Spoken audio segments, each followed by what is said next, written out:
kita ketemu lagi dengan Lakone, kali ini dengan salah satu legenda lawak Indonesia. Siapa dia? Mas Indro Warkop. Mas, kayaknya nih mulai laris manis gitu. Setelah puasa lama, katanya bener? Iya benar. Saya kok nggak kepengen bilang laris manis karena itu mutual uang. Tapi saya lebih mensyukuri bahwa saya masih boleh berkarya. Karena saya bukan hanya sebagai pemain, tapi saya juga saya akhir-akhir ini akan merangkap menjadi juri, di mana saya akan menilai untuk film berikutnya, Comic 8 kayak gitu. Nah, ini kita mau menjaring apa ya, katakanlah talent-talent yang baru untuk film tersebut. Mas, dulu kan sampean sangat idealis, tidak mau namanya menyentuh yang namanya lomba-lomba gitu. Kali ini kenapa mulai mau? Enggak, kalau lomba-lomba kami dari dulu. Enggak, yang sebagai contoh ya, iya. Sebagai contoh Iwan Fals muncul itu di lomba lagu komedi, kami jurinya. Jadi kalau juri enggak, karena gini, Warkop itu saya harus terus terang ya, mohon maaf sekali kalau Warkop itu dulu di satu pihak benar-benar disyukuri oleh semua orang, banyak orang yang suka, tapi di lain pihak kita dianggap ancaman karena kita seolah-olah merebut lahan orang kayak gitu. Dan itu yang sebetulnya menjadikan kita, katakanlah ya, dendam ya. Pengen banget membuat dunia hiburan di Indonesia colorful, bervariasi. Oleh karena itu sampai sekarang saya justru katakanlah melampiaskan keinginan kami, cita-cita kami membuat mungkin dunia hiburan kita dalam hal ini komedi dulu lah. Pengen membuat dunia komedi colorful. Dan alhamdulillah terbukti ketika akhirnya muncul seniman-seniman komedi yang baru seperti dari stand up segala macam. Itu kan sebuah sebuah pencapaian keinginan Warkop yang selama ini. Bahkan kemarin ini ada festival komedi 3 hari berturut-turut. Saya di samping ketawa, bahagia, senang juga nangis. Kenapa? Ya karena ini cita-cita kami dari dulu gitu ya. Dan sekarang harus tercapai tanpa ada Dono dan Kasino yang menyaksikan. Ngergel lah kalau bahasa Jawanya. Ya Allah, kenapa ya Dono Kasino nggak melihat pencapaian ini gitu. Itu sih sebetulnya. Jadi ya saya masih pada prinsip-prinsip yang dari dulu saya. Mas, ketika ditinggal teman seperjuangan, tapi sampai tetap setia sendirian, Mas. Bahkan ngurusin anak-anak mereka. Ini kan banyak orang yang tidak tahu, Mas. Ini sampai dititipi ya, dititipi. Enggak sih sebetulnya. Enggak ya, tapi ngurus mereka. Ya, saya berpikir gini. Ketika kami bertiga, Mas Dono, Mas Kasino juga istilahnya kan ngempanin anak saya juga nih. Ya kan? Jadi artinya bukan saya sendiri. Saya bisa begini karena mereka berdua. Jadi ketika itu hilang, buat keluarga kami, saya bilang ini keluarga kami, saya harus take over, saya harus bertanggung jawab. Dulu saya merasakan enak kok dibantu Mas Dono, Mas Kasino ngempanin anak. Sekarang enggak lah. Setidak-tidaknya, saya tahu keluarga mereka hebat semua. Tapi setidak-tidaknya saya perhatikan mereka. Ketika sesuatu terjadi, amit-amit ya, maka saya harus menjamin anak-anak kami, bukan hanya anak saya, harus sama.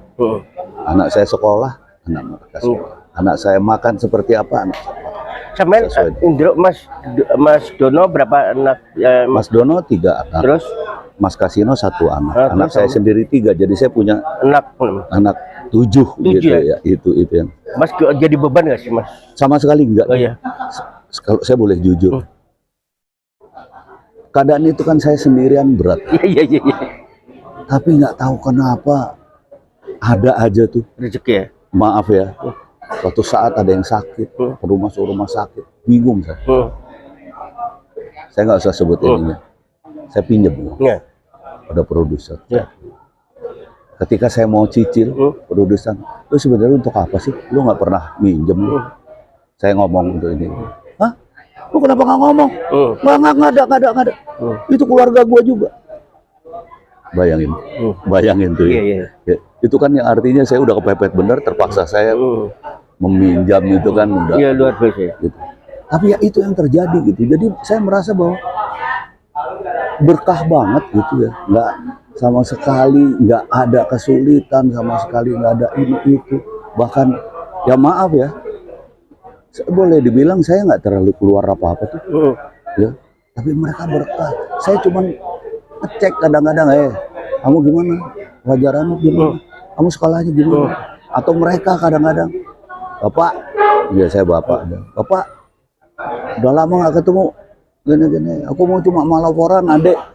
Kakaknya bilang, adek gini-gini. Alhamdulillah punya prestasi gini-gini, adek. Kayak misalnya maaf, anaknya Mas Dono yang sampai jadi ahli nuklir, dokter ahli nuklir dunia loh itu, bukan hanya yang mengharumkan, bukan hanya nama Mas Dono tapi nama Indonesia loh.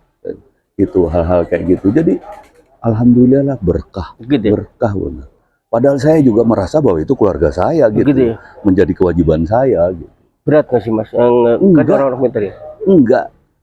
Saya tuh pertama gini, ketika Mas Dono sebelum meninggal, Mas Dono sakit, saya nengok sama anaknya Mas Kasih. Nah dari situ saya mulai mikir, iya ya, anak-anak ini kenapa nggak dideketin sih satu sama lain gitu. Ya udah, akhirnya Mas Dono meninggal, timbul saya harus laksanain nih, saya satuin mereka. Bahkan tahun 2002 itu 21 Desember akhir Mas Dono meninggal, 2002 saya Maret sudah mensatukan mereka dalam sebuah lembaga namanya secara hukum. Berikutnya saya memindahkan, menghibahkan hak kekayaan intelektual saya kepada anak-anak semua bertujuh. Misalkan soal apa nih? Ya? Soal film-film. Semua yang berhubungan dengan hak kekayaan intelektual. Nah, itu saya hibahkan. 2004 itu terjadi semuanya. Akhirnya berhasil. Udah. Di 2004 itu juga saya mulai tas semuanya. Apa ya? Semua yang saya hadapi kemudian menjadi ada solusinya. Jadi buat saya ya inilah sebuah keluarga. Ketika kita bertanggung jawab terhadap keluarga kita, Mas, insya Allah Tuhan memberikan semua. Mas, pola pendidikan apa yang Mas sampaikan ke anak-anak sehingga mereka bisa sukses, Mas? Apa yang diterapkan pendidikan saya? Sebetulnya saya mungkin tidak terlalu campur tangan banget ya, tetapi gini, saya punya prinsip. Sebuah keluarga itu harus kompak. Kekompakannya itu dari mana sih? Kekompakan itu dari bagaimana orang tuanya. Dan itu yang saya tanamkan. Yang alhamdulillah menurut saya mereka berhasil. Saya hanya selalu cerita mengenai orang tuanya. Saya cerita bagaimana kekompakan kami. Saya cerita banyak mengenai kami semua. Dan alhamdulillah mereka kemudian akhirnya menganggap sebagai bapaknya sebagai pahlawan mereka gitu. Salah satu contoh, ketika saya bikin Warkop DKI Rebo, mereka dapatkan hak kekayaan intelektual yang selama ini kami nggak pernah dapat apa-apa. Anda tahu kita nggak pernah dapat royalti apa-apa. Mereka dapatkan itu. Anak Mas Dono yang nggak kenal bapaknya, maaf nggak kenal bapaknya dalam arti waktu meninggal dia masih kecil. Dia ngomong, itu ngomong di televisi, kami semua nangis. Anak beranak ini sama bapaknya.